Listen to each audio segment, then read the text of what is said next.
अस्सलाम वालेकुम, मैं हूं फैसल तारड़। वज़ीर आला KP सोहेल अफरीदी का दौरा जी ख़त्म हो चुका है।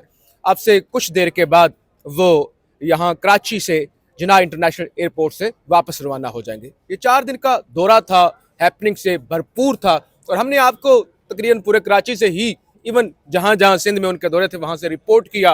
हज़ारों की तादाद में हर जगह पर लोग निकले, वालिहाना इस्तकबाल हुआ और फिर ज़ाहिर है उस इस्तकबाल की वजह से हुकूमत की दौड़ें भी लगी, जलसे की राह में रुकावटें डाली गई, शैलिंग की गई, 7 घंटे तक सोहेल अफरीदी को सड़कों पर जो है वो ख़तरे में डाला गया। तो वो सब कुछ कराची के अंदर होता रहा। बिल आखिर वो दौरा अब ख़त्म हो गया है और जाहिर है उस दौरे की हीट एक पंजाब में प्रेस कॉन्फ्रेंस हुई, उसके बाद गरीदा फारूकी जैसे मुख्तलिफ सहाफ़ी उन्होंने कहा कि DGISPR के ख़िलाफ़ जो सोहेल अफरीदी साहब ने बात की है वो जो है वो सोहेल अफरीदी जो है वो यानी एक तासुर दे रहे थे कि फौज का दुश्मन है और उसने वो बड़ी नाजेबा गुफ्तगू की है DGISPR के हवाले से। फिर अताउल्ला तारड़ वफाकी वज़ीर इत्तलात, अभी उनकी एक प्रेस रिलीज आई जिसमें उन्होंने कहा कि सोहेल अफरीदी जो है वो पाकिस्तानी कम, खैबर पख्तूनख्वा के वज़ीर आला कम और अफगानिस्तान के तर्जमान, दहशतगर्दों के तर्जमान या तालिबान के तर्जमान ज़्यादा लग रहे थे। तो लिहाजा ये सारी चीज़ें जो एक इतनी प्रेस कॉन्फ्रेंस हुई ये आइडेंटिफाई करते हैं या आपको ये बताती हैं कि कितना बड़ा दौरा था, कितना कामयाब दौरा था और जाहिर है उस दौरे का क्या इम्पैक्ट है। अदरवाइज एक मामूली सा दौरा होता, किसी ने बात भी नहीं करनी थी। बहरहाल ये सारी चीज़ें तो हो रही हैं। मेरे साथ इस वक्त जो शख्सियत बैठी हुई है तारिक हुसैन साहब, कराची डिस्ट्रिक्ट वेस्ट के ये सदर हैं और जो है वो फार्म 45 के ओरिजिनल जो है वो MPA भी कराची से मुंतखब हुए, लेकिन ज़ाहिर जो कुछ कराची पूरे के अंदर हुआ वो किसी ढका छुपा नहीं है।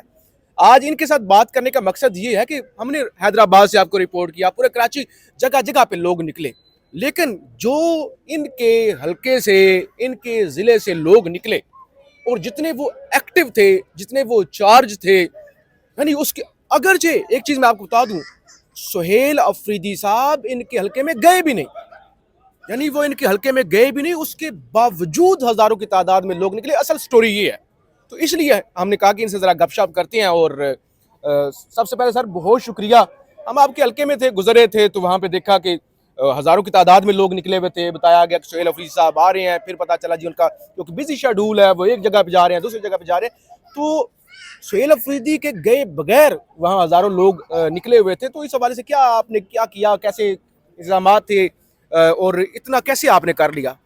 जी, बिस्मिल्लाहिर्रहमानिर्रहीम। बिल्कुल ऐसा ही है। और जो हमारे डिस्ट्रिक्ट से अवाम निकली और बनारस तक पहुंची, पहले बनारस का प्रोग्राम था तो बनारस के ऊपर एक पूरा जलसे का मंजर पेश हो गया था। अल्हम्दुलिल्लाह आपने विजुअल देखे होंगे वहाँ के, पूरे एक जलसे का वो था। हालांकि वहाँ 8-10 मोबाइलें वहाँ आ गई, आगे से रोड बंद कर दी है, तो वर्कर ने पूरे उस पुलिस वालों से भी रास्ता क्लियर करवाया और वहाँ पे पहले मजमा लगा, क्योंकि टाइम की शॉर्टेज की वजह से फिर कैद के मज़ार के ऊपर जो जिना बाग में जलसा था उस वाले से हमें नेक्स्ट मिल गया कि आप वहाँ पहुँचें।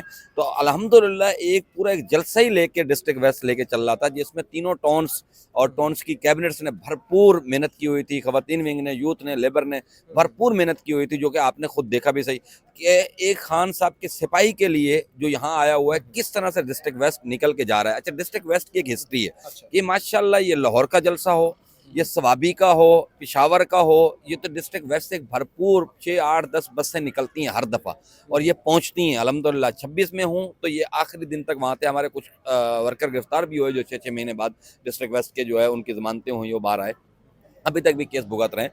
तो अल्हम्दुलिल्लाह बड़े ज़बरदस्त तरीके से वो निकले हैं और एक भरपूर मजमा इकट्ठा किया। चार्ज हैं अपने लीडर के लिए और अपने लीडर के लिए हर कुर्बानी देने के लिए भी वो तैयार हैं और निकलते हुए आ रहे हैं इंशाल्लाह। और आगे भी इसी तरह का रिजल्ट इंशाल्लाह डिस्ट्रिक्ट वेस्ट देता जाएगा और अपनी सबका जो उसकी पोजीशन है उसको बरकरार रखेगा इंशाल्लाह डिस्ट्रिक्ट वेस्ट।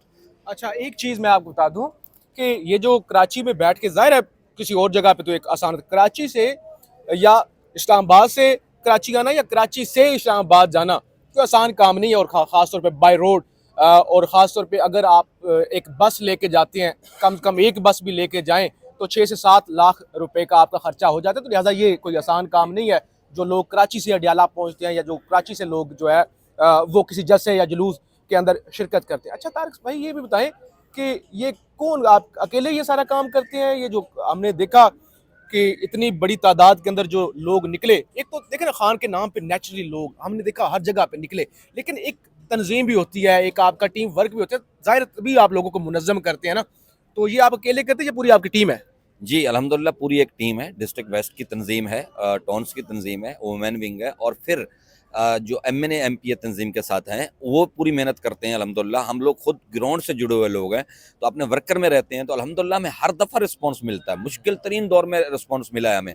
जब इतना कर्फ्यू जैसा लगा दिया था, तब भी डिस्ट्रिक्ट वेस्ट ने एक भरपूर रैली की थी, जिसकी विजुअल पूरे पाकिस्तान में चले थे। तो जहाँ आगे पुलिस ने इतनी ज़्यादा नफरी लगा के रोका था, तो वहाँ से भी लड़ते झगड़ते अपने कैद के मज़ार तक पहुँचे थे उस दौर में भी। तो अल्हम्दुलिल्लाह इसी तरह निकलते आ रहे हैं। और जो आपने बात की, देखें बिल्कुल 6 से 7 लाख रुपए एक बस के ऊपर खर्चा आता है, और कोई जलसा, कोई कॉल नहीं है जिसमें डिस्ट्रिक्ट वेस्ट 4-6 बसें अपनी ना निकाले, अपनी छोटी गाड़ियों के अलावा।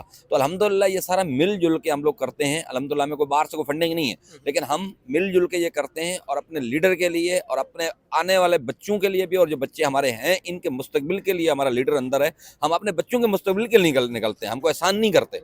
हमें ये पूरी पाकिस्तानी कौम को समझ आ चुकी है कि वही एक लीडर है जो इस कौम को इस दलदल से निकाल सकता है, तो उसके पीछे पूरी कौम खड़ी हुई है। तो अपने जज्बे से निकलते हैं इंशाल्लाह।